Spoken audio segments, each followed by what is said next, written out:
Maka saya sering mengatakan wa mal ladzatu illa ba'da ta'bi. Tidak ada kelezatan, kenikmatan kecuali setelah kita bersusah payah.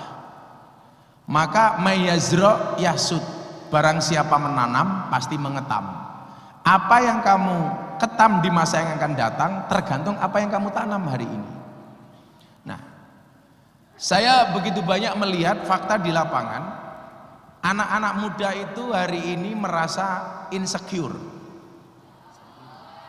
Apa itu insecure? Ya kalau bapak-bapak yang sepuh-sepuh ini bahasa itu asing lah. Karena kalau yang di belakang ini jelas generasi milenial, kalau bapak-bapak ini di depan jelas generasi kolonial. Para kasepuan maksudnya. Nah, saya melihat apa? Dengan kondisi dunia yang hari ini begitu gampang berubah. Ini persoalan global Mas Aryo, tidak hanya di Indonesia.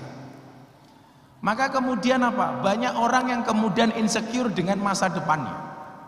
Bahkan cenderung apa? Underestimate.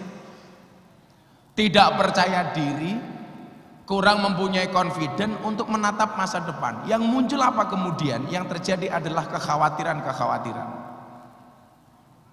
Nah, hari ini dunia bergerak begitu cepat. Informasi berganti tidak menunggu hari, bahkan detik. Maka kenapa ada detik.com itu laris? Karena informasi yang datang itu begitu cepat. Dan kita ketika berpikir dipengaruhi dua hal. Apa yang kamu dengar dan apa yang kamu lihat. Makanya Imam Al-Ghazali itu mengatakan apa? Seseorang itu berbuat baik dan buruk itu tidak berangkat dari hati, tapi dari mata yang melihat, dari telinga yang mendengar. Artinya apa? Kualitas mindset dan hati kita itu terpengaruh karena dua hal, mata dan hati. Maka di dunia ini nggak ada orang yang terlahir sekaligus dia buta dan budek, nggak ada Pak. Kalau orang buta kemudian dia bisu itu ada Pak. Tapi kalau dia buta dan tuli itu pasti tidak ada.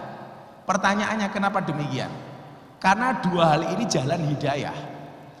Kalau dia buta sekaligus dia tuli, maka nggak ada jalan masuk hidayah kepada dirinya. Bagaimana? Matanya tidak melihat ketika dikasih contoh, telinganya juga tidak mendengar ketika dikasih nasihat. Contoh sederhana umpamanya ketika mendengar adzan. Kalau Anda buta, Anda tuli, bagaimana kemudian kita merespon untuk melaksanakan sholat? Pasti salah satunya Pak. Maka nggak ada orang yang sekaligus dia budek dan picek. Nggak ada, pasti nggak ada. Karena hidayah itu masuknya dari dua hal ini, telinga dan mata. Nah, kualitas hari ini baik di dalam berbangsa dan bernegara, mindset dan hati kita itu terpengaruh karena dua hal. Dari mata kita yang nonton medsos tiap hari, dan dari telinga yang mendengar informasi-informasi dari luar tiap hari. Maka kemudian apa? Ini dimanfaatkan oleh orang yang tahu potensi itu. Bagaimana kemudian membranding dirinya dengan mempengaruhi orang telinga dan matanya. Tapi kalau cewek dan cowok beda ya. Kalau cewek itu kelemahannya di mata, mohon maaf, cewek itu kelinganya di telinga, cowok itu kelemahannya di mata Pak. Makanya jangan kaget kalau ada cowoknya wajahnya pas-pasan, jelek, tapi istrinya cantik. Kenapa? Karena biasanya mulutnya manis. Makanya kenapa saya yakin yang harusnya kena penyakit penyakit diabetes gula itu harusnya cewek. Karena terlalu banyak makan janji manis. Makanya jangan usah kaget Pak, kalau wajah-wajah yang jelek pas-pasan itu biasanya istrinya malah cantik. Karena kelemahannya perempuan itu di telinga. Tapi kalau laki-laki Pak, itu rata-rata kelemahannya di mata. Makanya laki-laki itu gampang terpesona dengan pandangan matanya. Apalagi laki-laki sekarang. Kalau di luar rumah lihat cewek cantik dia akan teriak, wow. Begitu pulang lihat istrinya dia akan teriak, weh. Gitu. Jadi kalau ada orang luar cantik, wow, lihat istrinya, weh. Karena kelemahannya di mata. Maka banyak kejadian orang berlaku kriminal kemudian ditangkap sama polisi itu berangkat dari pandangan mata. Ada cewek cantik tahu-tahu diperkosa, mata awalnya itu. Tapi beda kalau menangis. Cowok itu kalau menangis yang ditutup matanya. Cewek kalau menangis yang ditutup mulutnya. Pertanyaannya kenapa? Cewek itu kalau menangis yang ditutup mulutnya, kenapa? Karena cewek sadar diri. Dosa paling besar seorang cewek itu berangkat dari mulut. Makanya kalau menangis pasti begini. Seolah-olah dia sadar diri bahwa mulutnya itu adalah sumber maksiat dan dosa. Begini. Kalau cowok biasanya mata. Kenapa cowok kalau menangis yang ditutup matanya? Karena cowok juga sadar diri. Dosa paling besar seorang cowok berangkat dari mata. Yang saya curiga kalau ada anak setikes, cowok menangis yang ditutup mulutnya.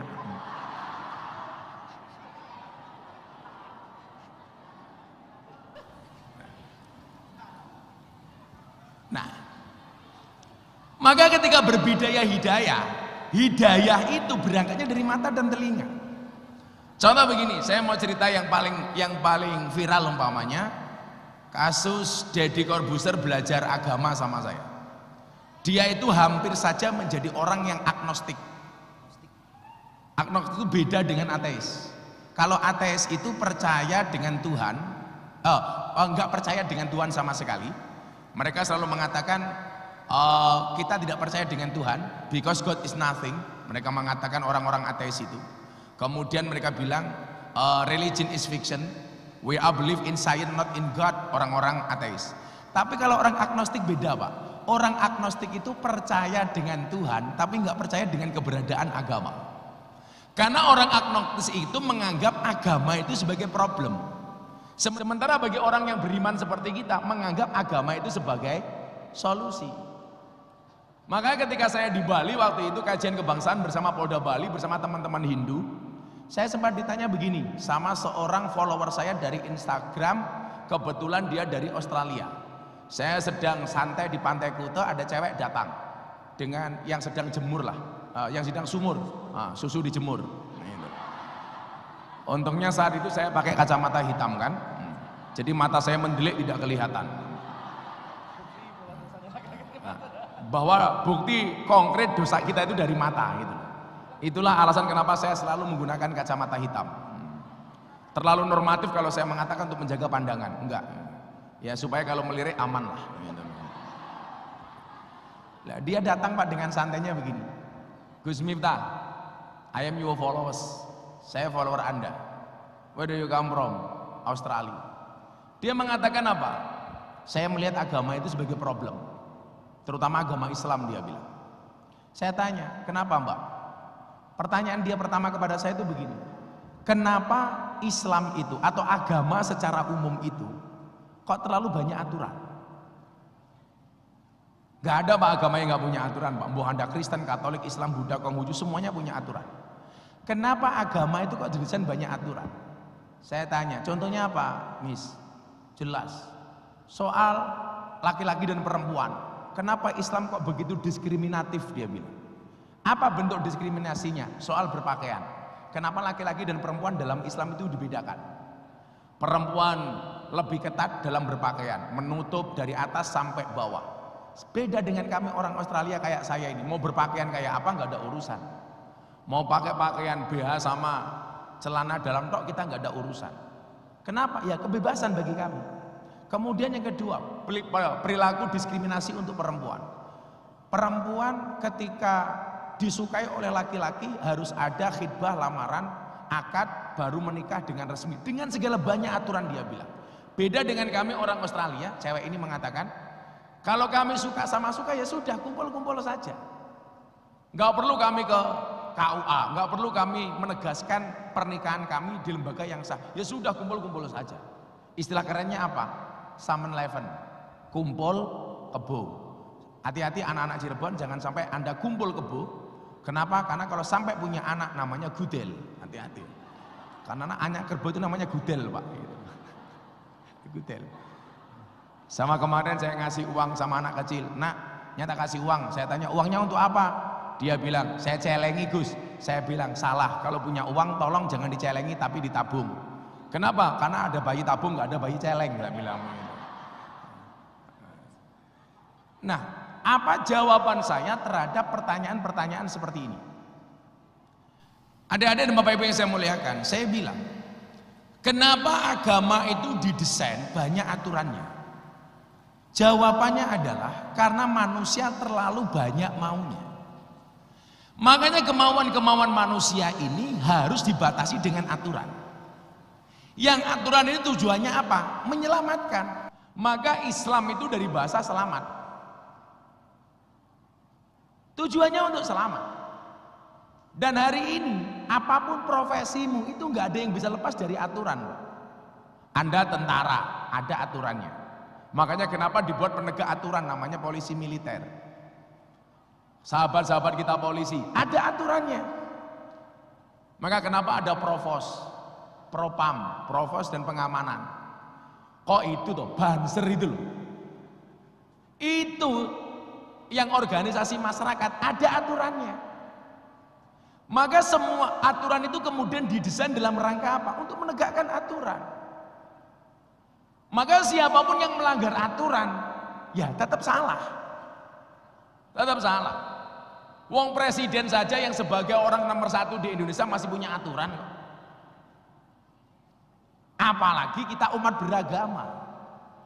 Lah, aturan itu didesain sebagai solusi, bukan problem. Orang yang menganggap aturan itu sebagai problem, jelas dia orang yang tidak bermoral. Kenapa? Karena aturan memang dibuat untuk membuat kita baik. Contoh saya bilang, kenapa perempuan dalam Islam itu auratnya beda dengan laki-laki? Saya bilang, karena secara estetika perempuan itu jauh lebih menarik.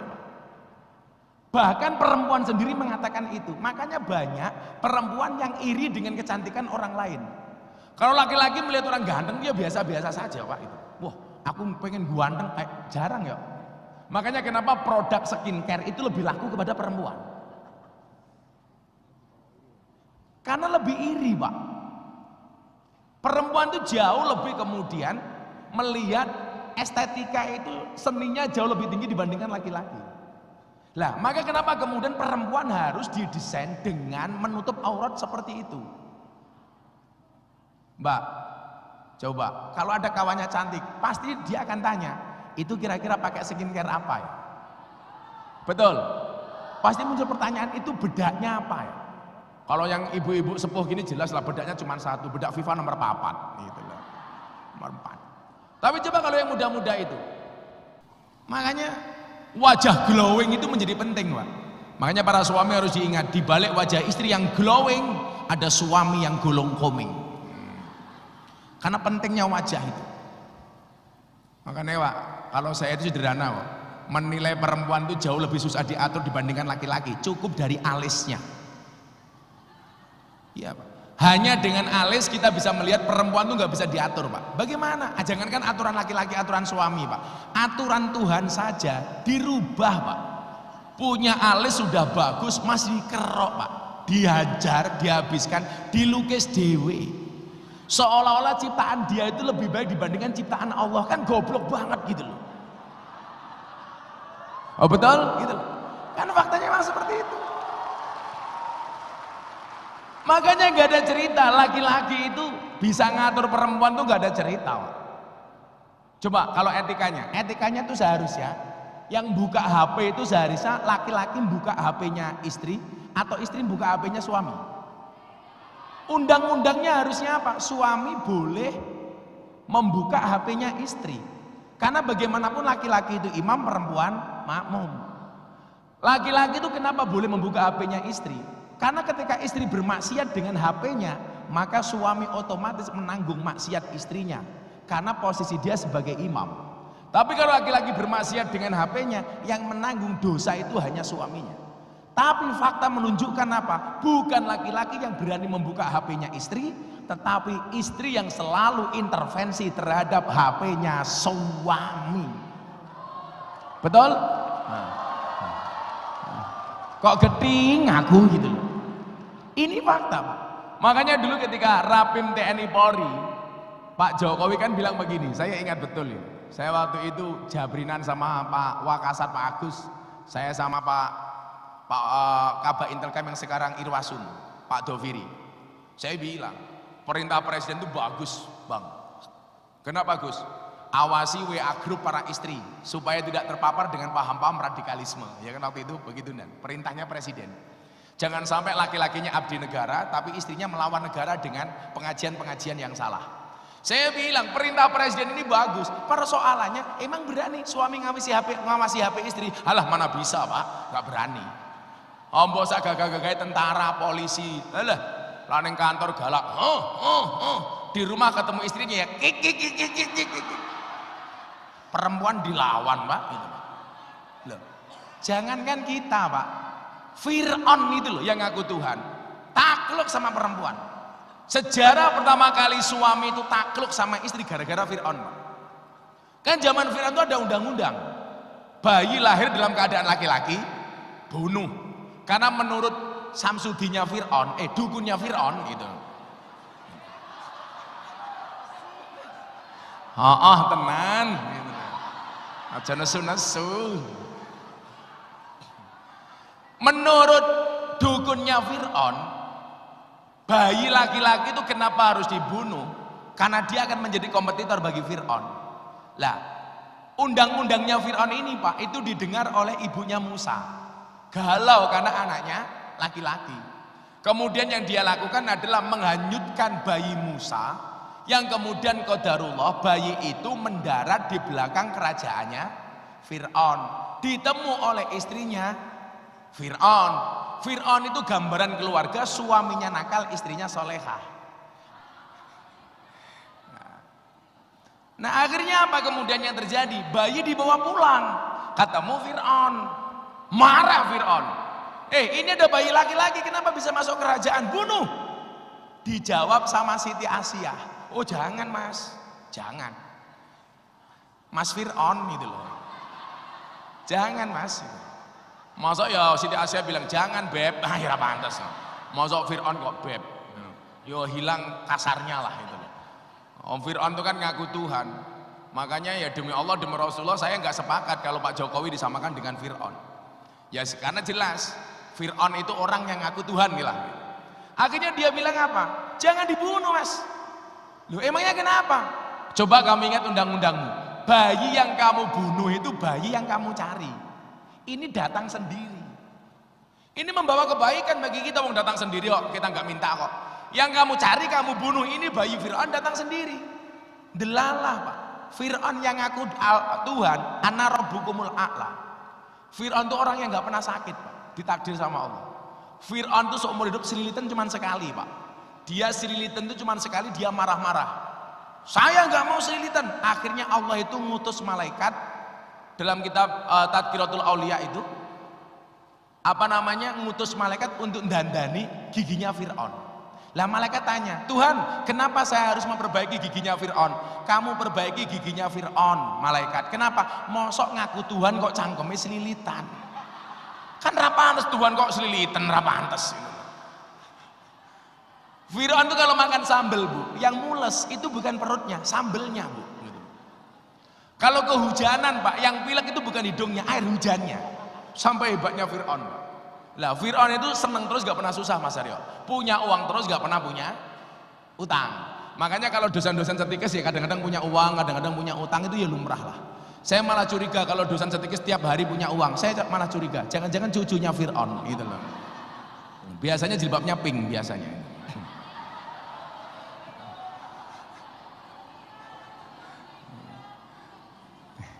Yang jilbabnya kuning insya Allah lah lebih parah.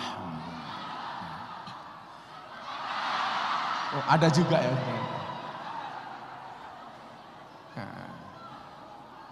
Saya pikir nutup mulut itu karena malu, ternyata pamer cincin.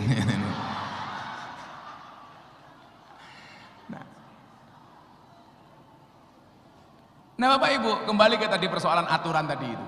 Maksud saya apa? Saya pengen berbicara bahwa negara ini ada aturannya itu, nggak boleh ngawur. Anda orang di sub juga ada aturan, ansor ada aturan, dari kejaksaan, hakim, semuanya punya aturan. Gitu. Nah, saya bilang sama dia, perempuan itu, mohon maaf, kenapa dalam Islam kok dimuliakan seperti itu? Akhirnya saya bilang, you know Queen Elizabeth, waktu itu Ratu Elizabeth masih ada, belum mati, belum meninggal dunia. Yes I see, dia bilang. Kamu tahu nggak?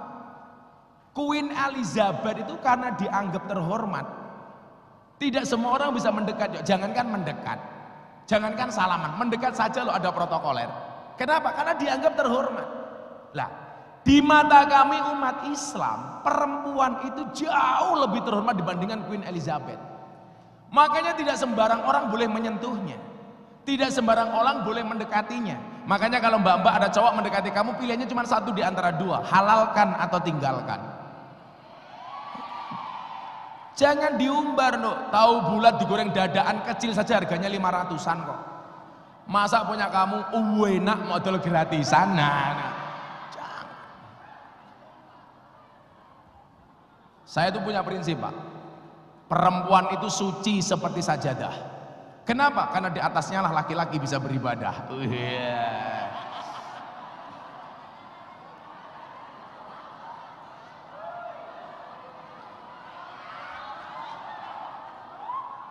Maka bagi para suami, semakin banyak sajadah semakin baik. Betul?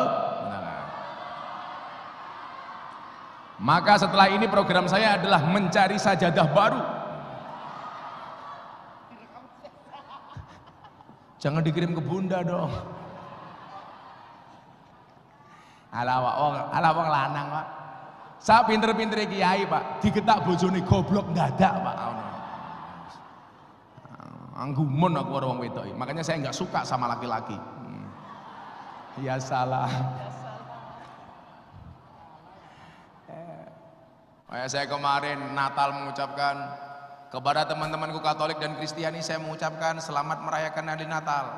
Rayakanlah Natalmu dengan sukacita dan bahagia, sebagaimana aku sukacita dan bahagia melaksanakan Idul Fitri. Langsung orang bilang, Miftah jadi Kristen.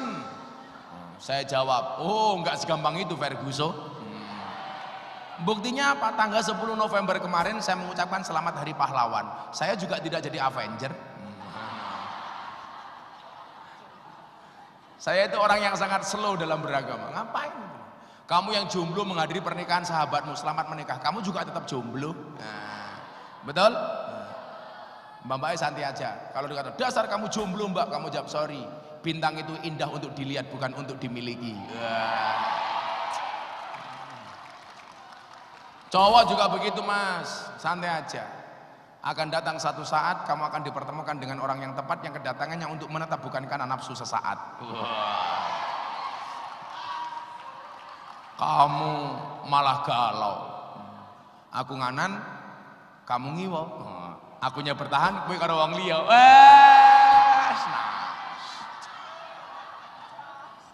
Cuaks.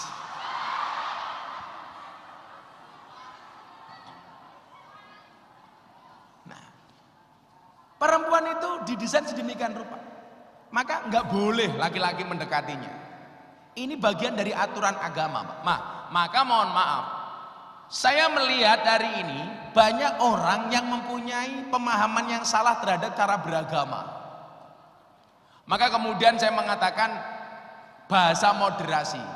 Tanggal 11 Oktober ketika saya diminta untuk memberikan tausiah di acara Forum Investor Daily Summit 2022.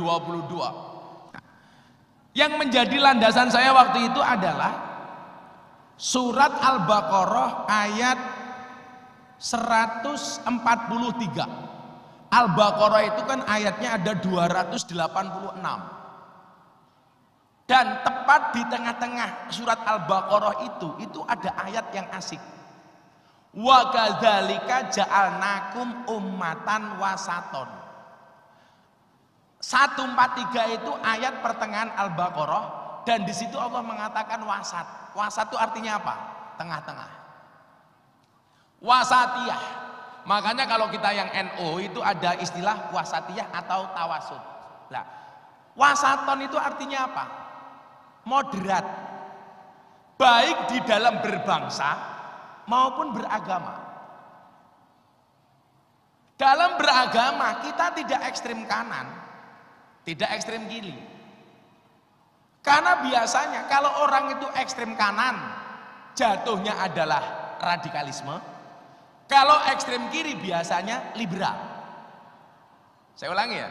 Kalau kita terlalu ngiri itu biasanya liberal. Kalau terlalu nganan, radikal. Baik di dalam berbangsa maupun beragama. Nah, harusnya apa? Ketika Allah mengatakan wa kadzalika ja'alnakum ummatan wasaton, kemudian disambung dengan hadis yang bunyinya khairul umuri awsatuha. Sebaik-baik perkara itu adalah yang tengah-tengahnya. Makanya adik-adik, coba Anda lihat. Ini saya pikir bukan merupakan sebuah kebetulan ketika Allah mendesain Indonesia ini sedemikian rupa. Coba kita lihat, ada berapa suku di Indonesia, Pak? Di Indonesia itu ada sekitar 1.300 suku bangsa. Ada berapa pulau? 17.000 pulau. Ada berapa agama? Ada 6 agama. Kemudian ada berapa bahasa? 736 bahasa. Maka sikap moderat ini menjadi penting. Dan saya berani mengatakan apa? Begitu sayangnya Allah dengan Indonesia menciptakan Pulau Bali seindah Bali yang kita kenal dengan Pulau Dewata. Itu atas izin Allah. Pulau tersebut mayoritas orang non-Islam. Saya ulangi, ini mungkin bahasa saya kalau bagi orang yang salah paham pasti saya dihujat. Tapi saya biasalah. Kalau cuma dihujat, dibully itu yang kena mental bukan saya, tapi yang menghujat. Karena orang mau komentar apapun, sebanyak apapun saya tidak pernah sakit hati. Kenapa? Karena komentarnya tidak pernah saya baca. Kok kurang gawean amat, Pak? Kalau saya punya prinsip begini, adik-adik tak kasih tahu. Kenapa saya nggak pernah sakit hati? Sederhana kok. Kalau kamu sering dibicarakan sama orang, santai, berarti Anda populer. Kalau Anda direndahkan sama orang, santai, berarti Anda tinggi. Kalau Anda dimusuhi sama orang, santai, berarti Anda orang yang kuat. Kan begitu? Kita tidak bisa ngatur ombak, tapi kita bisa belajar berselancar. Kita tidak bisa ngatur omongan orang lain kepada kita, tapi kita bisa ngatur bagaimana menghadapi omongan orang lain kepada kita. Makanya saya bilang, bukan ombaknya yang besar, tetapi perahunya yang terlalu kecil. Bukan masalahnya yang besar, tapi iman kita yang terlalu lemah. Kayak kemarin sama Kapolri saya bilang, ketika rame kasus Sambo, kemudian Malang, kemudian narkoba, saya bilang, Pak Kapolri, ingat kata saya. Apa Gus? Badai itu datang tidak untuk mengganggu hidupmu, tapi untuk membersihkan jalanmu.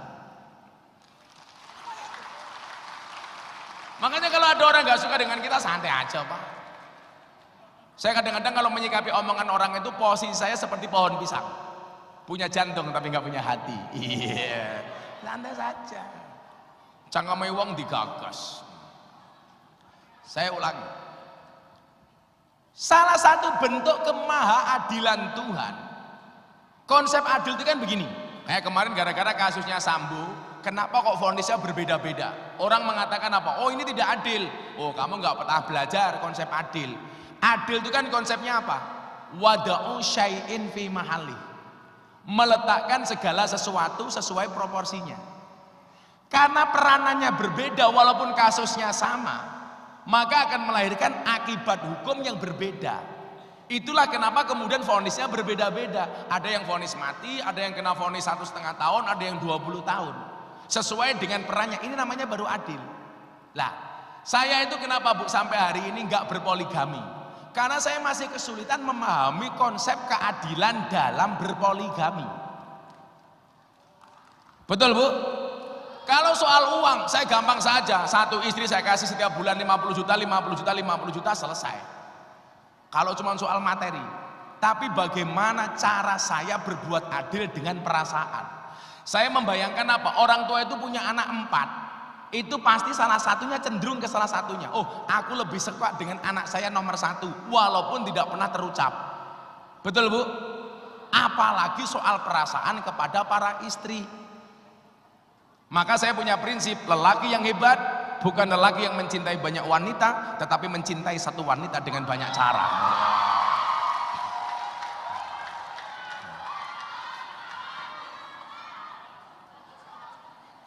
Maka saya selalu bilang, pasangan yang benar-benar bertahan bukan pasangan yang benar-benar cocok. tapi pasangan yang benar-benar, tapi pasangan yang berusaha untuk saling mencocokkan. Betul? Maka saya bilang, banyak perempuan mengatakan mencari suami soleh itu susah. Banyak laki-laki mengatakan mencari istri solehkah itu susah. Pertanyaannya, kenapa sibuk mencari bukan menjadi? Yo maklum Bu, kan saya pemberi nasihat para artis Bu. Makanya artis-artis kalau menikah rata-rata pemberi nasihatnya saya bro. Dari zamannya Anang Asanti, itu yang memberikan nasihat sudah saya. Anang Asanti saya, Atta Aurel saya, Deddy Corbuzier Sabrina saya, Via Valen saya, Yeni Inka saya, Lesti Kejora Rizky Bilar bukan saya, bukan saya.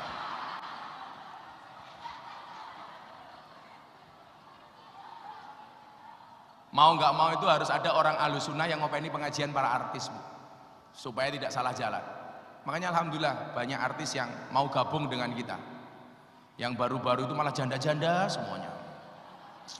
Wika Salim, Aura Kasih, Nova Eliza, Ayu Azhari, Nikita Mirzani, Selin Evangelista gitu loh. Yang paling baru idolanya Bapak Cirebon, Lucinta Luna. Kayak ada Pak Rektor di sini. Ini Rektor. Oh ini Pak Rektor. Halo Pak Rektor. Pak Rektor suka Lucinta Luna. Besok saya ajak Pak. Cuantik Pak Rektor. Tapi ya itu begitu dipeluk businya keluar Pak. Nah, maka adik-adik sekalian, iki mau ngomong apa direktur Manu rektor ini ngapa iki mau iki? Terakhir tadi ngomong apa ya? Lucinta Luna. Apa Bu? Enggak, saya itu agak gagal fokus karena AC-nya panasnya minta ampun gitu. Miskin amat kampusnya.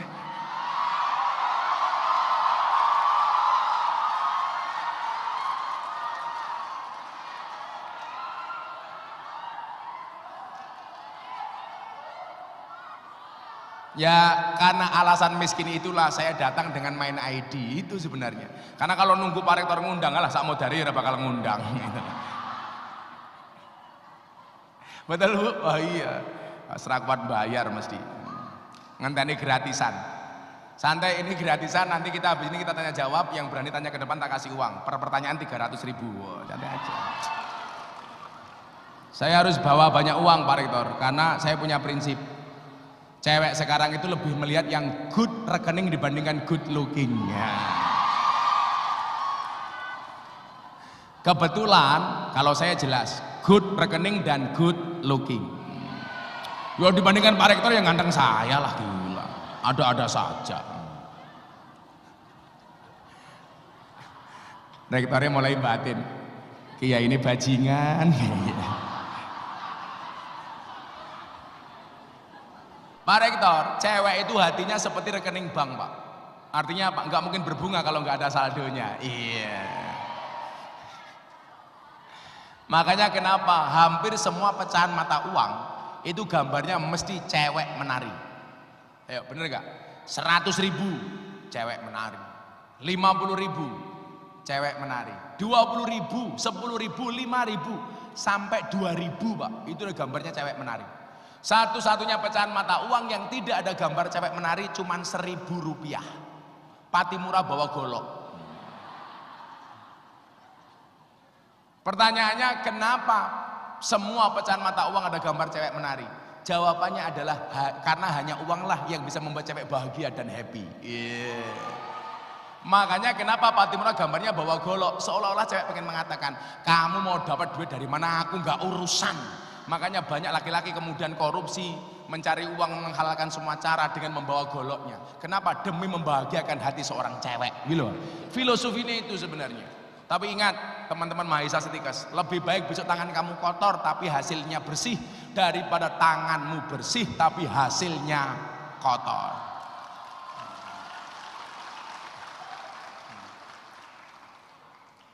Nah, ada 3 tantangan dalam moderasi beragama. supaya kita beragamanya itu asik. Yang pertama, berkembangnya pemahaman dan pengamalan keagamaan yang berlebihan, melampaui batas. Oh, sik. Saya tadi cerita soal Bali ya, ingat saya. Salah satu keadilan Allah, Pak, sebelum terlewat ini. Salah satu bentuk adil yang Allah tunjukkan kepada bangsa ini apa? Menempatkan pulau seindah Bali, Pak, dengan mayoritas orang non-Islam yang ada di dalamnya. Coba Anda bayangkan, kalau seandainya seindah Bali itu tempatnya di Jawa Barat, orang turis baru masuk pakai kotang, pakai sempak, begitu masuk langsung takbir, bubar, Pak. Ayo. Sekali lagi ya Pak Polisi, mohon maaf, jangan disalahpahami, bukan saya menyalahkan takbirnya. Ini penempatan takbir yang tidak pas. Yang benar tuh Pak Rektor, kalau lihat yang seksi-seksi kayak gitu teriaknya bukan takbir, tapi apa? Traktir. Tuhan itu adil, Pak, menempatkan pulau seindah Bali dengan mayoritas orang non-Islam, sehingga Bali hari ini, mohon maaf, menjadi destinasi terbaik di dunia. Karena dengan aturan orang non-Islam di sana, dengan aturan orang-orang yang kearifan lokal yang ada di Bali. Makanya kalau kita berbicara Al-Hujurat ayat 12, yo, saya pernah diwejang sama guru saya Habib Lutfi soal Al-Hujurat ayat 12, terkhusus kepada kalimat li ta'arofu. Kena 12 atau 13? 13 ya. Itu kenapa Tuhan menciptakan mingdakarin wa unsa, laki-laki perempuan, nggak ada jenis kelamin ketiga, adik-adik ya. Kalau tahu dalam fikih itu adanya khunsa, itu pun jarang banget.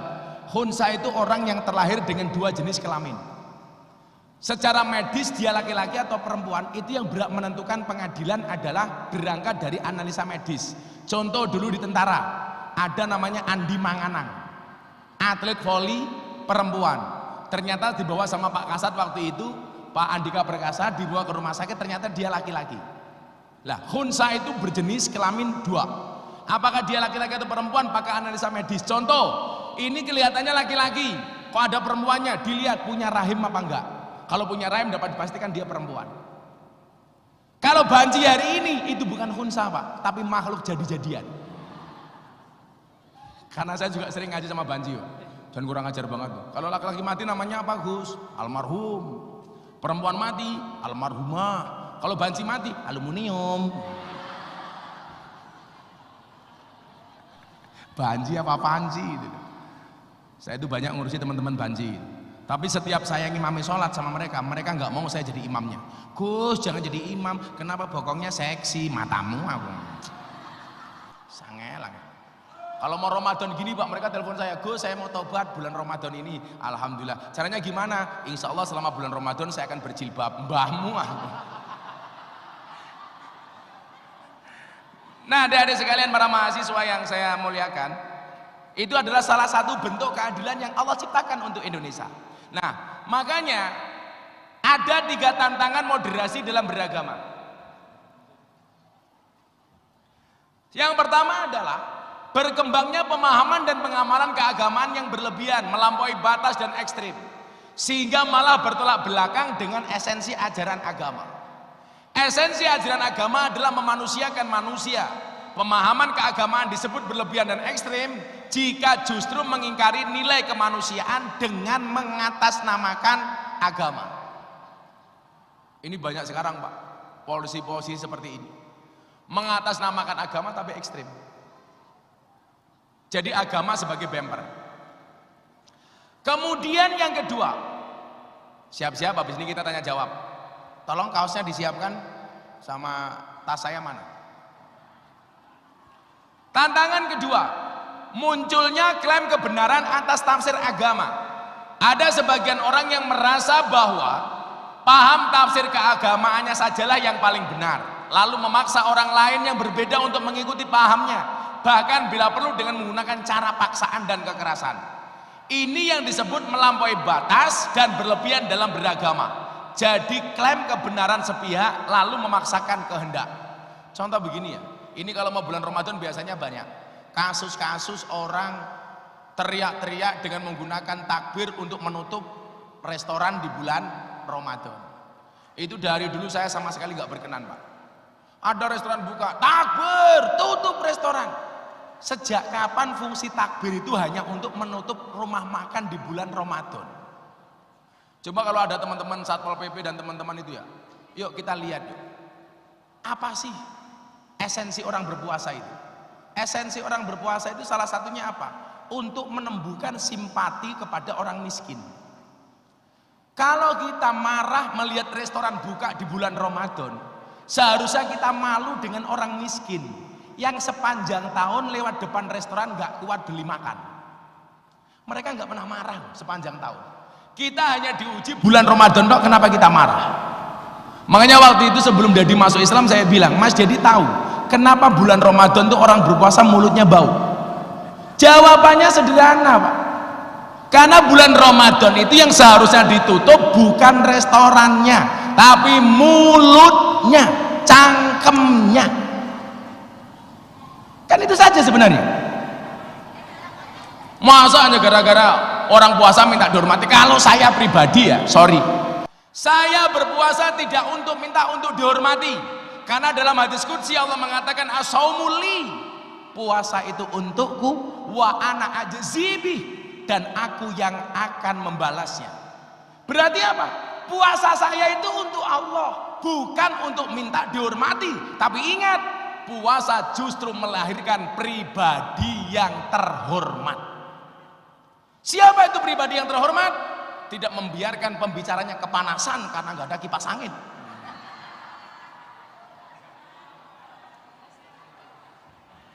Ono AC ya mati.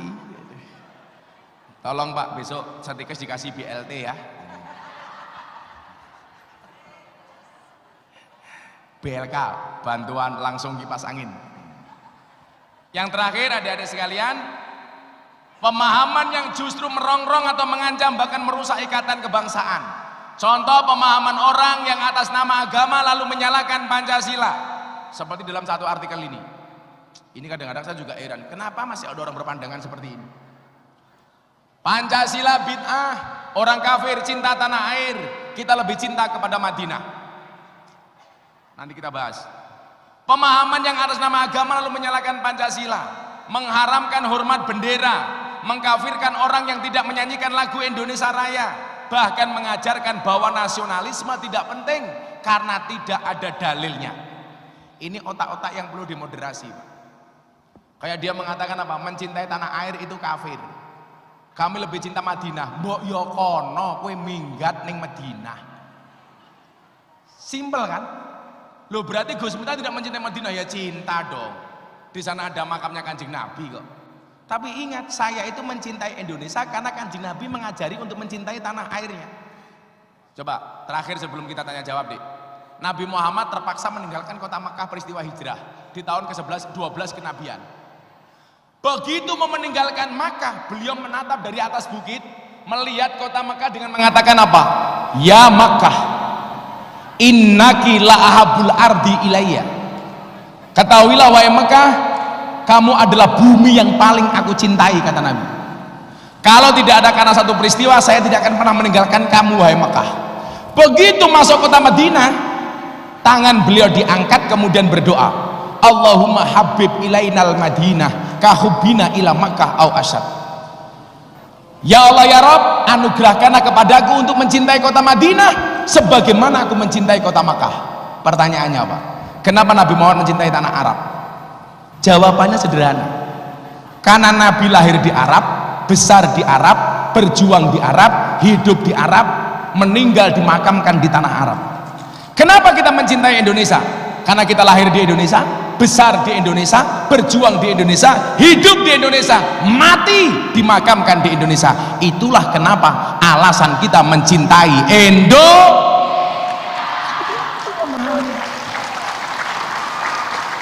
Saya tuh banyak Pak, kalau mau saya tampilkan kan di sini. Mencintai Indonesia tidak ada dalilnya. Tapi lucunya apa? Begitu Palestina dibom sama Israel, teriak-teriak membela Palestina pertama kali. Untuk mencintai negara lain kamu nggak perlu dalil. Kenapa untuk mencintai negaramu kamu harus mencari-cari dalil? Nalarnya di mana? Coba teman-teman Ansor. Untuk mencintai negara lain kita mencari dalil, Pak. Kenapa untuk mencintai bangsa kita harus cari dalil? Sehingga harus mempermasalahkan makolahnya Kiai Haji Hasyim Asy'ari Hubbul Waton Minal Iman. Itu kan hanya makalah.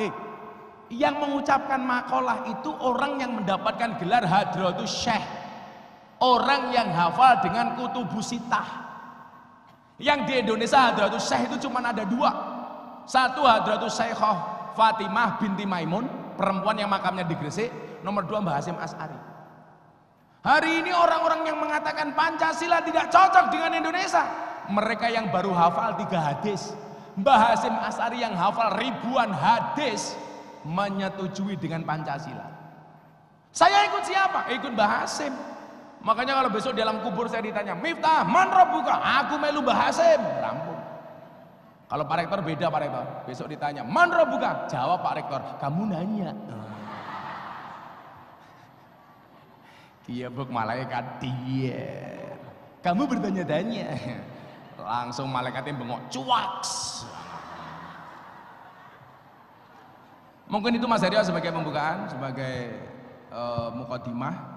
Selanjutnya mari kita tanya jawab saja sama teman-teman mahasiswa. Baik, tak siapin uangnya sini sama kau. Perwakilan 2 cewek dan 2 cowok, yo. Ini Mbak di depan, sini. Pertanyaannya. Nama kamu siapa? Namanya Kesusu amat. Shalsa Nurhaliza. Susana Nurhaliza. Shalsa. Oh Salsa. Jurusan apa kamu, Nduk? Jurusan D3 Kebidanan. Oh, jurusan D3 Kebidanan. Kamu pengen jadi bidan? Iya. Oh. Pertanyaannya, Bu Bidan. Pertanyaannya, di era globalisasi ini tentunya makin banyak fenomena di mana anak muda zaman sekarang itu menyukai artis atau mengidolakan satu artis tertentu. Idolamu siapa? Ada. Siapa? Sampaikan biar tahu temenmu. Siapa tahu besok bisa datangkan ke sini. Siapa idola kamu? Idola saya susah disebutkan. Loh, kok susah? Siapa idolanya? Pak Rektor. Siapa? Artis Korea sih. Artis Korea. Oh, kamu penggemar K-pop. Kamu nonton K-pop dan kamu membayangkan punya suami seperti artis K-pop. Tidak. Ingat, kamu itu hanya korban drama. Iya.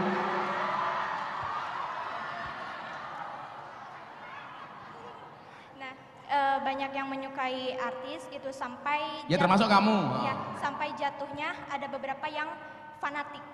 Kamu fanatik gak? Tidak. Oh tidak, temannya cuaks. Gimana? Fanatik sampai akhirnya berani untuk berantem sama sesama orang Indonesia gitu, sesama K-pop atau sesama itu intinya sesama orang Indonesia gitu. Dia berantem, menghina atau apa. Nah itu bagaimana tanggapan Gus Miftah gitu? Oke.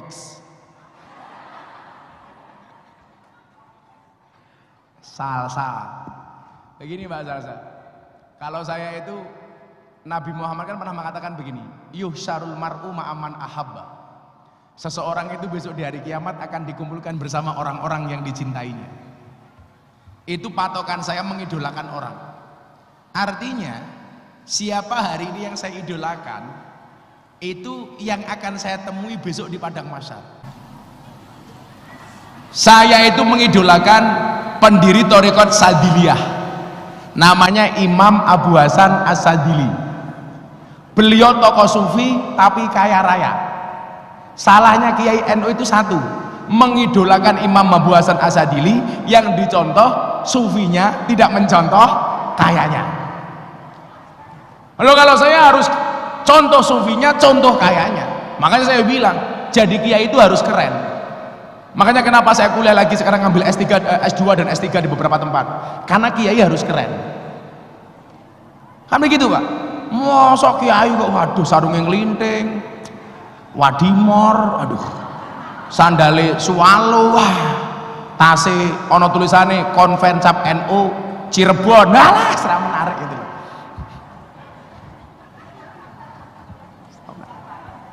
Enggak, Bu, artinya apa?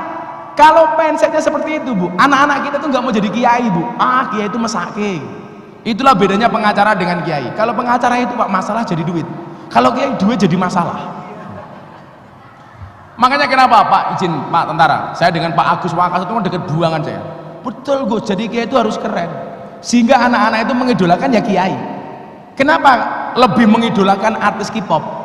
Karena dianggap K-pop itu keren. Ya masa kita kalah keren daripada artis K-pop? Enggak dong. Kayak gini gimana? Untuk teman-teman Ansor dan bapak-bapak, adik-adik Stikes ya, tak kasih tahu. Saya itu pernah disewankan kepada Kiai Nurul Huda Jazuli di Pondok Ploso Kediri, bapaknya Gus Kausar. Gus Kausar ngajak saya sowan, bah pilih Gus Miftah itu kalau di kalangan pengusaha pejabat di Jakarta, orang-orang top yang undang Gus Miftah itu terkenal paling mahal bah. Pendapat Abah bagaimana? Jawabannya Idah waktu itu apa? Ro'a itu ahakul hak hakul mu'alim. Hak yang paling hak itu haknya guru. Artinya apa? Harus ada yang berani mengambil jalan dakwah kayak Gus Miftah. Larang di kalangan pejabat pengusaha. Saya bilang begini Pak, saya dulu teman-teman Mas Dhani Men ID tahu itu. Saya pernah diundang sama pengusaha batu bara yang kebetulan dia anggota DPR Pak. Ngundang saya sama salah satu artis dangdut. Saya diminta ceramah 1 jam berbicara moralitas dan membangun akhlak bangsa. Artis dangdut cuma nyanyi 4 lagu tok, 5 atau 4 lagu lupa saya. Mung buka titik jos. Selesai acara Pak, artis dangdut dikasih fee 150 juta. Gus Miftah dikasih fee 75 juta. Saya kembalikan uangnya. Pak, saya udah punya uang, gak usah dikasih. Loh, kenapa Gus? Anda itu lucu. Artis dangdut yang hanya nyanyi 5 lagu buka titik jos, kamu hargai 150 juta. Kiai yang kamu undang untuk membangun moralitas, pencitraan kamu sebagai pejabat, hanya kamu kasih separuhnya. Saya bilang, kalau begini cara kamu menghargai artis dan kiai, selamanya anak Indonesia akan bercita-cita menjadi artis dangdut, tidak mau jadi kiai. Saya berani mengambil resiko itu. Mungkin orang mengatakan Miftah matre, ya nanti dulu. Saya kalau pengajian di daerah saya biaya sendiri. Saya punya santri semuanya gratis. Saya tiap hari bawa uang tunai, tanya sama ajudan saya itu. Setiap hari saya bawa uang tunai karena saya tahu di jalan itu kondisinya seperti apa. Pejabat ngundang kita Pak, dia punya kepentingan. Kayak politikus-politikus, dia ngundang kita untuk apa coba? Pencitraan. Kiai hanya dimanfaatkan seperti daun salam, seperti laos, seperti orang mau masak sayur. Kalau masak sayur dicari pertama kali, sayurnya matang dibuang pertama kali. Saya nggak mau. Sehingga memberikan apa? Harapan anak-anak kita besok ke depan. Oh ternyata jadi kiai itu bisa keren, bisa dihargai mahal. Kan begitu Bu. Loh saya mengatakan begini. Kalau hanya gara-gara atribut dan pakaian yang saya pakai, teman-teman artis dan sosialita di Jakarta menghina. Kalau yang dihina Miftah, maafi muskilah, never mind. Tapi kalau yang dihina dakwah dan Islamnya, saya nggak terima. Maka menggunakan atribut mahal hukumnya wajib. Supaya apa? Islam tidak dihina, dakwah tidak dihina. Begitu dong kalau saya. Ya kan? Harus punya keberanian Pak. Saya kemarin sama Pak Menteri Perhubungan, sama Pak Menteri Investasi 2-3 hari yang lalu kita bikin acara dialog kebangsaan di Istora Senayan. Saya bilang kita harus berani mengambil resiko itu. Orang itu lucu Pak, kalau ada kiai dikawal polisi pakai forerunner, kiainya berlebih-lebihan. Tapi kalau ada artis dikawal sama forerunner, maklum artis. Cara pandangnya, kalau ada kiai di hotel pakai kamar bagus, kiainya berlebih-lebihan. Coba kalau artis Pak, maklum artis. Ini yang menjadikan apa? Anak-anak kita itu juarang yang pengen bercita-cita jadi kiai, maunya jadi artis. Makanya idola kamu juga artis K-pop. Lah Indonesia itu dijajah dengan banyak hal tuh. Dengan ideologi jelas, dengan cara, dengan musik jelas. Makanya begitu muncul orang-orang kayak Denny Caknan, Happy Asmara, yang berani mengangkat kearifan lokal, bagi saya keren. Supaya apa? Tidak semuanya tertuju pada K-pop. Budaya kita itu jauh lebih keren. Coba sekarang begini, orang Arab itu sekarang sudah membuka cadarnya, banyak yang nggak bercadar. Bahkan di depan Masjidil Haram saya melihat cewek nggak berjilbab, Bu. Demi Allah, demi Rasulullah, saya sama istri saya kaget, di depan Masjidil Haram nggak berjilbab. Kalau yang dibuka cadarnya saya masih bisa maklum, jilbab. Orang Arab sekarang berkiblat fashionnya ke Amerika. Orang Amerika belajar pakai kemben dari orang Indonesia. Lucunya apa? Orang Indonesia ikut-ikutan menutup wajahnya mengikuti fashionnya orang Arab. Indonesia lihat Arab, Arab lihat Amerika, Amerika lihat Indonesia. Ini kan bolak-baliknya zaman. Kita nggak pernah pede dengan penampilan kita sendiri. Maka dari dulu saya membuat fashion sak gelem kunduk. Coba saya tanya, yang saya pakai ini namanya apa? Apa namanya? Ngomong rok tak ajar. Namanya apa, Mbak? Malah kulot. Ini tok rung, katok, sarung. Dari depan kayak sarung, dari belakang kayak katok. Saya buka, nggak ada masalah. Apa-apa. Makanya kenapa dari dulu saya pede pakai belangkon, menjaga kearifan lokal. Ini yang namanya al-muhafadzah alal qadimi soleh. Saya pakai belangkon di mana-mana, oke, gak ada urusan. Kan aku keren. Ini kalau di Arab, Dok, jangan bilang bau tak ajar kamu. Ini kalau di Arab orang heran. Kalau saya haji umroh pakai ini, ditanya, mahada, ini apa? Saya bingung, belangkon bahasa Arabnya apa? Akhirnya saya jawab, hada belangkon. Ditanya lagi Pak Rektor, mau belangkon? Belangkon itu apa? Saya jawab, ina urroksi wadai endas. Akhirnya, lah iya kan itu. Allah orang Arab takoni, wa mahada, ahada bom matamu ku ya. Akhirnya belangkon saya diminta dicium-cium, ya mambu goblok gitu. Tapi Pak, orang melihat konsistensi saya, Pak. Karena saya pakai belangkon dari tahun 2006 setelah pasca gempa bumi Bantul, orang akhirnya hari ini mengidentikan belangkon model kayak gini ala Gus Miftah. Makanya kemarin pas Muktamar NU di Lampung, saya lelang belangkon, saya sumbangkan ke panitia Muktamar. Satu belangkon saya laku berapa, Bu? 900 juta belangkon. Belangkonnya 900 juta loh, belangkonnya 100 juta, bagaimana sarungnya? Apalagi isinya. Isinya belangkon goblok.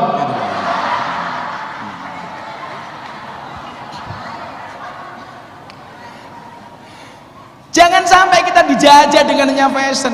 Akhirnya orang ribut. Yang satu pakai niqab, yang satu enggak, ribut. Kita dijajah dengan mode. Lucu lagi, kan saya biasa Bu pengajian di Taiwan, di Hong Kong. TKI-TKI kita yang ada di Hong Kong, saya bilang, kamu itu nggak usah ikut-ikutan budayanya orang Hong Kong. Kalau orang Hong Kong pakai celana pendek, baju yukensi, ape, mulus-mulus, seksi-seksi. Lah TKI cekongko Cirebon, wis tungkae meletek-meletek, melu-melu pakai pakaian seksi, sing delok ya mutah-mutah gitu loh. Ya jangan disamakan gitu loh maksud saya. Paham dong ya? Jadi hormati, hargai kearifan lokal kita sendiri. The local wisdom harus kita junjung tinggi. Ya kamu maju dikit biar kelihatan kamera. Kemarin di sana. Kamu maju. Kok wajahmu kayak kotak infak toh? Ya. Namanya siapa? Nanda. Nanda. Nanda. Dari D3 Keperawatan. Perawatan. Kamu jadi perawat? Ya. Oke. Siap. Kenapa pengen jadi perawat? Pengen ngabdi ke masyarakat, Pak. Oh, pengabdian ke masyarakat. Oke. Pertanyaannya apa, Nanda? Nanda siapa nama kamu? Fernanda Rehan Rusoli. Iki ngomong apa kamu alon-alon? Fernanda Raihan Nursoli. Nanda Raihan Nursoli. Ya. Nursoli. Bisa kerja sholat namanya Nursoli kok. Insyaallah, Pak. Insyaallah. Coba Mbak besok kalau mau menikahlah dengan dia.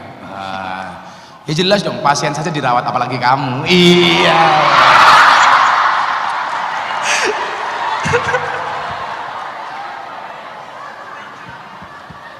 Apa pertanyaannya? Pertanyaannya gini.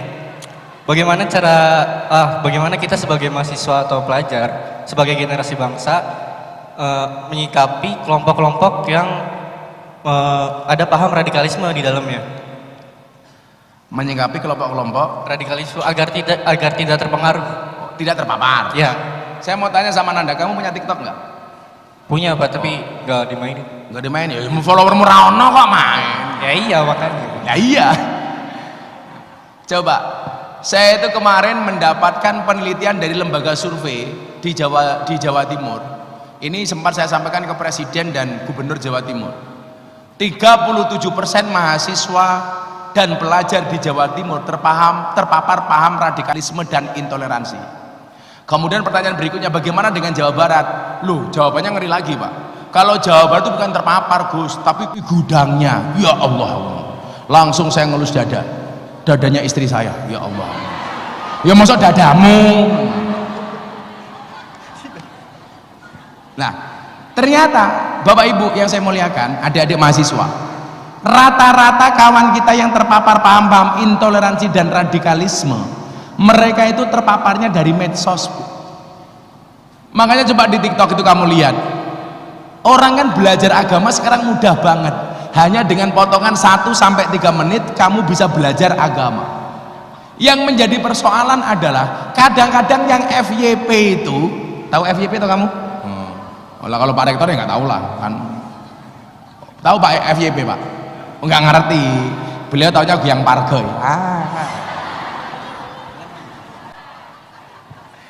Begitu dahsyatnya ini mengubah pikiran seseorang, Pak. Pak polisi, Pak tentara, Anda punya pistol. 1 pistol hanya bisa nembus 1 kepala. Betul Pak? Bahkan di Jakarta kemarin 5 peluru nyasar semua.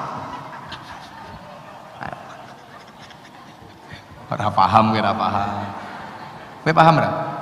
Ora paham. Enggak paham. Tapi kalau kebaya merah kamu paham? Oh, luar rupamu.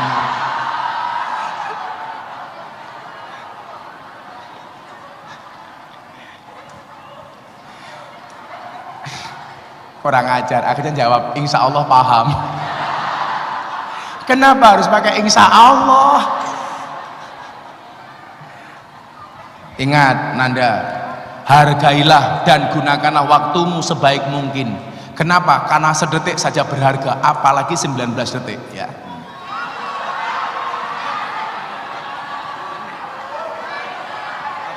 Olah gayanya apa itu rupamu? Nah, ternyata dari sekian banyak orang yang terpapar itu Pak, itu berangkatnya dari ini. Makanya saya bilang apa? Orang yang salah pergaulan itu lebih gampang dinasehati daripada yang salah milih pengajian. Kalau soal salah pergaulan Pak, saya masternya. Mau orang pemabuk, mau preman kayak apa, alhamdulillah kita bisa cari solusinya. Orang-orang paham seperti, tolong kamu gak usah ikuti, cari guru-guru yang lemah lembut. Kayak Imam Abu Hasan Asadili, kenapa saya mengidolakan beliau? Dia mengatakan apa? Kalau kamu punya guru, gurumu nggak bisa membuat kamu tertawa, tinggalkan. Guru nggak ada yang merengut. Kamu juga dosen yang paling menyenangkan, dosen yang seperti apa? Yang menyenangkan. Yang menyenangkan. Tak tanya, dosenmu yang paling menyenangkan namanya siapa? Nah, sebut aja. Kenapa kamu takut? Pak Raden, Pak. Pas apa? Pak Raden. Raden. Raden, di wong Raden. Ora teko. Sing paling galak sapa? Modar kae rawani. Ora wani. Cemen ya kamu, Nduk. Akhir. Perkenalkan, nama saya Arifia Putri Rahayu. Arifia Putri Rahayu. Rahayu. Bapak kamu namanya siapa? Kenapa? Bapak kamu namanya siapa? Arif? Bukan. Bukan. Siapa nama bapaknya? Maman Sudirman. Maman Sudirman. Maman Sudirman. Kenapa saya tanya bapak? Tanya siapa nama bapak kamu? Biar besok Nanda hafal ketika di pelaminan. Iya. Tapi persoalan Nanda, kamu sama Arifia itu beda pemikiran.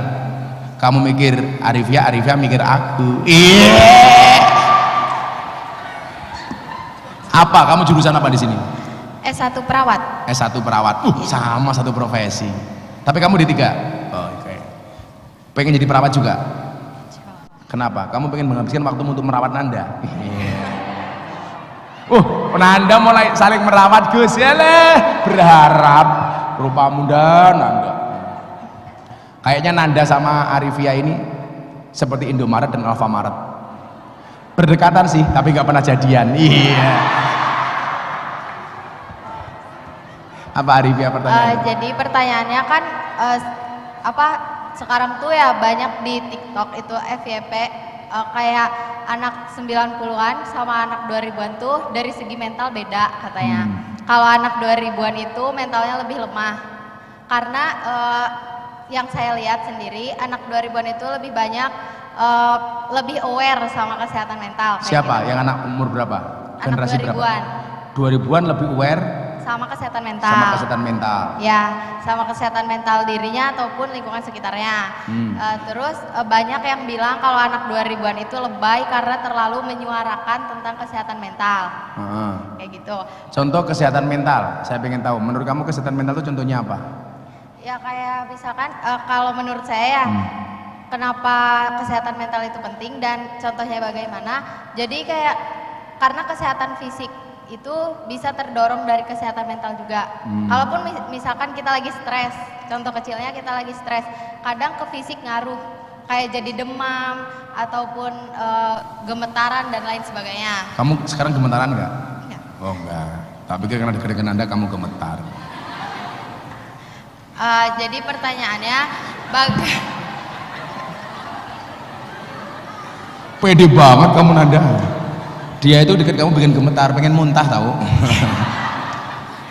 Terus? Jadi pertanyaannya menurut Gus sendiri, bagaimana pandangan Gus tentang kesehatan mental dan bagaimana cara agar kita generasi sekarang itu lebih aware dan jangan mudah menghujat orang yang ngerti atau yang mau menyuarakan itu gitu.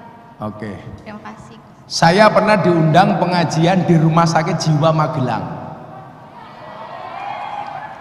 Rumah Sakit Jiwa. Saya mendapatkan satu fakta, ternyata orang gila itu jarang sakit, Pak. Betul nggak? Orang sakit jiwa itu jarang sakit. Orang dengan gejala jiwa itu jarang sakit. ODGJ. Orang dengan gangguan jiwa. Nah, buktinya apa coba? Orang gila itu jarang sakit. Rame-ramenya COVID, orang gila itu di jalan, ya santai. Mangan nasi busuk, perutnya juga nggak mules. Kehujanan nggak pilek, tidur di pinggir jalan nggak pakai selimut, nggak masuk angin. Kan nggak ada orang gila minta keroan, nggak ada.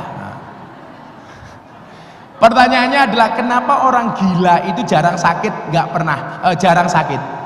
Jawabannya adalah karena orang gila itu nggak punya beban pikiran. Artinya apa? Kalau anak-anak setikes pengen sehat terus gampang, jadilah orang yang nggak punya beban pikiran berlebihan kok orang gila. Sangel itu. Jadilah orang yang tidak punya beban pikiran berlebihan. Karena berangkat dari beban pikiran yang berlebihan itu akan memunculkan stres. Kan begitu? Alurnya kan begitu. Lah, saya itu mencoba, Pak. Kalau saya kesehatan fisik dan mental itu saya betul-betul saya pelajari, saya pahami. Contoh, saya dulu Bu, berat badan saya itu pernah 108 kilo. Sama siapa yang paling gemuk di sini? Saya lebih gemuk, Pak. Dulu satu kursi ini penuh, 108 kilo. Begitu saya merenung di Raudhah, saya itu membayangkan begini, Kanjeng Nabi itu usianya 63 tahun, seumur hidup beliau hanya sakit 2 kali. Itu pun penyakit yang ringan, puskesmas, pusing keselio masuk angin. Jadi nggak ada cerita Kanjeng Nabi jantung koroner, Kanjeng Nabi kok stroke, ya pantes Nabi kok masuk stroke gitu.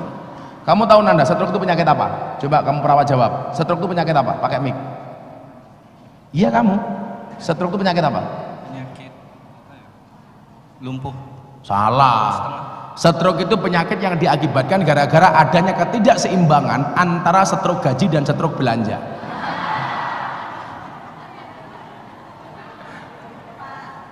Pas Bu ya? Kalau mereka beda. Stroke itu penyakit yang diakibatkan gara-gara senyum yang tidak seimbang. Senyum seimbang itu ke kiri 2 cm, ke kanan 2 cm. Orang stroke senyumnya hanya ke kiri, nggak ada yang ke kanan. Tolong Nanda dicontohkan. Nah, ternyata apa? Kanjeng Nabi itu satu, mencoba menjaga pola fisiknya dilatar belakangi dengan pola pikir yang sangat sehat. Makanya kenapa Kanjeng Nabi itu sangat visioner, Pak.